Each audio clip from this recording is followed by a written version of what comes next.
हमारे साहब क्या समझते हैं, पाकिस्तानी टीम कोई इससे सबक सीख पाएगी बांग्ला टीम से हारने के बाद? बज़ाहिर तो मुश्किल नजर आ रहा है क्योंकि ये पहली शिकस्त नहीं है। अगर आप पिछले 3 साल की पाकिस्तान की परफॉर्मेंस देखे जाए तो पाकिस्तान तीनों फॉर्मेट में, टेस्ट क्रिकेट हो, वनडे हो या T20 हो, तीनों में ग्राफ जो है पाकिस्तान की परफॉर्मेंस का नीचे जा रहा है। और हम सीरीज हर इवेंट के बाद हम यही सोचते हैं कि जी पाकिस्तान में अब बेहतरी आएगी, कुछ फैसले हो जाएंगे, लेकिन होते हुए नजर नहीं आते। इसी टेस्ट सीरीज की बात कर ली जाए, इस टेस्ट सीरीज के आगाज से कबल अगर वर्ल्ड टेस्ट चैंपियनशिप जिसके तहत ये खेली जा रही है, पाकिस्तान 6ठे नंबर पे, बांग्लादेश 8वें नंबर पे। और हमने जो पिच तैयार की वो ये थी कि हम अपने फास्ट बॉलर्स को बैक कर रहे थे और सीरीज जीतना चाह रहे थे, ऐसी पिच बना के जो हमारे फास्ट बॉलर को असिस्ट करे। वो हमारे फास्ट बॉलर को असिस्ट करने के बजाय बांग्लादेश के फास्ट बॉलर्स ने उसका फायदा उठा लिया, जिनको हम अंडररेट कर रहे थे। नहीं, उनके फास्ट बॉलर इतने अच्छे नहीं है, हमारे बहुत अच्छे हैं और हम मैच जीत तो के दिखाएंगे। हमारा साहब, इन जो सारी चीजों से लगता तो ये है कि किसी एक की जिम्मेदारी नहीं है। पिच का समझ में ना आना, सिलेक्शन का गलत होना, किसी बाकायदा प्रोफेशनल स्पिनर का ना होना, और ये सारी चीज़ें, और यही वजह है कि ये हादसाती इसको शिकस्त नहीं कहा जा सकता, एक तसलसल है और एक गड्ढे के अंदर मुसलसल पाकिस्तानी टीम गिरती जा रही है।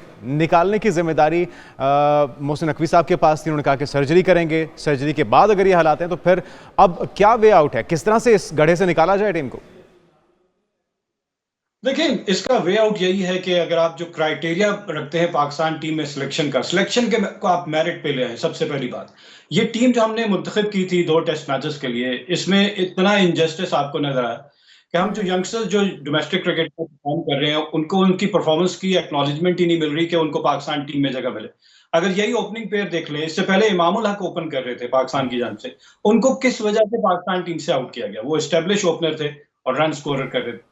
लेकिन आपने साइम अयूब जो कि T20 फॉर्मेट के हैं और वो उसी अंदाज में हमें खेलते हुए भी नजर आए, ऑल्दो के 2 हाफ सेंचुरियां स्कोर की, लेकिन उन हाफ सेंचुरीज के बाद विकेट थ्रो कर दी। देखिए, जब कोई बैट्समैन विकेट पे सेट होता है, 40-50 रन बनाता है, तो उसकी जिम्मेदारी है कि वो उसको कन्वर्ट करे इनटू अ सिग्निफिकेंट इनिंग, ताकि आपकी टीम को उसके टोटल का फायदा हो। लेकिन 50 करने के बाद आपने वही उसी अंदाज में कि मैं तो T20 तर्ज की क्रिकेट खेलता हूँ, मेरा पेशेंस, मेरा टेम्परामेंट इतना ही है, मैं विकेट थ्रो करूंगा, टीम का मुझे कोई वो नहीं। मोहम्मद हुरैरा जो यंगस्टर है 19 years old, he scored a double century against Bangladesh A. जी हाँ, पाकिस्तान शाहीन की जानिब से क्लब में मैच हो रहा है और डबल सेंचुरी स्कोर की, उनको मौका नहीं दिया।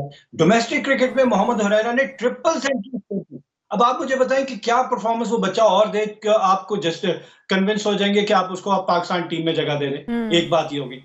फिर जब आप बड़े नाम बाहर बैठाते हैं, लेट्स से हमने पहले टेस्ट के बाद फैसला किया कि शाहीन शाह फॉर्म में नहीं है और नसीम शाह को किस तरह से बाहर बिठाया, ये नहीं बताया गया हमें आज तक कि उनको दूसरे टेस्ट मैच में रेस्ट कराया गया या पुअर परफॉर्मेंस की वजह से ड्रॉप किया गया। इसी तरह अगर पुअर वजह से आप शाहीन शाह अफरीदी को ड्रॉप कर सकते हैं, तो फिर आपको बाबर आजम को भी ड्रॉप करना। बड़े नाम को आपको नाम नहीं खिलाने, परफॉर्मेंस खिलानी है। सर, नाम अगर हम देखें तो नाम बड़े हैं, लेकिन आप खेल देखें तो खेल सिफर है। हम अगर अपने शान मसूद की बात कर लें, उनकी बल्लेबाजी भी बड़ी खराब रही है, कप्तानी उनकी वो भी नाकिस कारकर्दगी उसमें भी देखने को मिली है, टीम एक जान होकर खेल ही नहीं पाई है।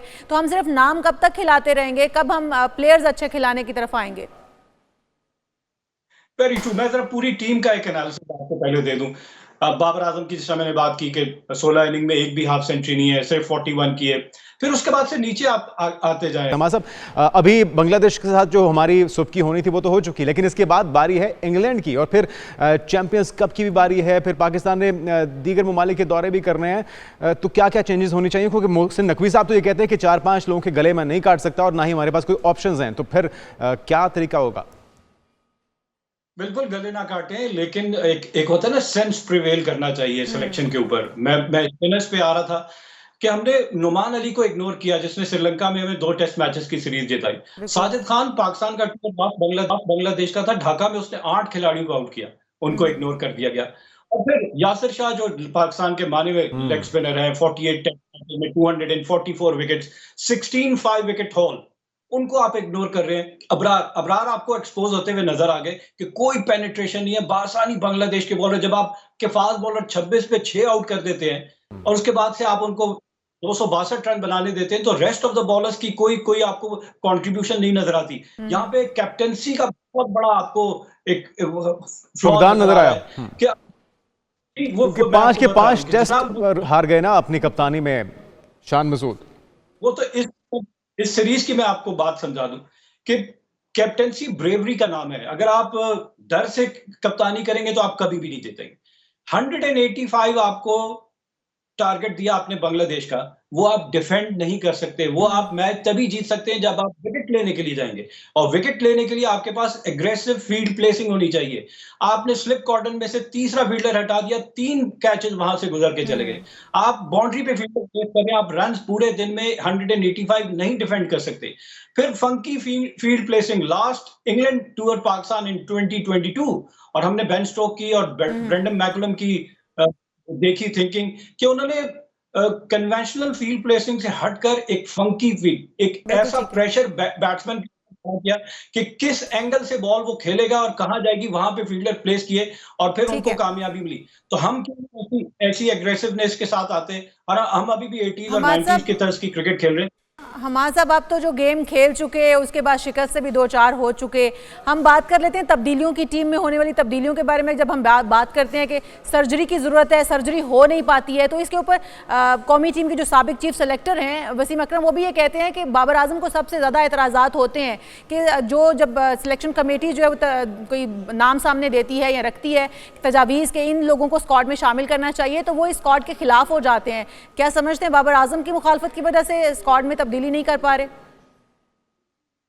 देखिए, इस बात को एक और पाकिस्तान के फॉर्मर चीफ सेलेक्टर हैं मोहम्मद वसीम, उन्होंने भी हाईलाइट किया। तो मेरा उनसे यही सवाल है कि जब आप चीफ सेलेक्टर थे और आपको ये चीज नजर आ रही थी, या तो आप उसको ठीक करके जाते, और अदरवाइज आप अपनी टेन्योर में ही आपको रेजिग्नेशन देना चाहिए था कि नहीं जी, ये कुछ हो रहा है, मैं इसके साथ नहीं चल सकता। जब आपने अपना टेन्योर खत्म कर दिया, 2 साल के बाद आप इस तरह की स्टेटमेंट दे रहे हैं, तो इस तरह की स्टेटमेंट देने का हमें कोई फायदा नहीं है। और अगर वसीम अकरम या कोई भी फॉर्मर ग्रेड ये जज कर रहा है कि नहीं, टीम के अंदर ग्रुपिंग है, लॉबिंग है, पर्सनल लाइक्स एंड डिसलाइक्स हो रही हैं, तो आप उसको हाईलाइट करें ना।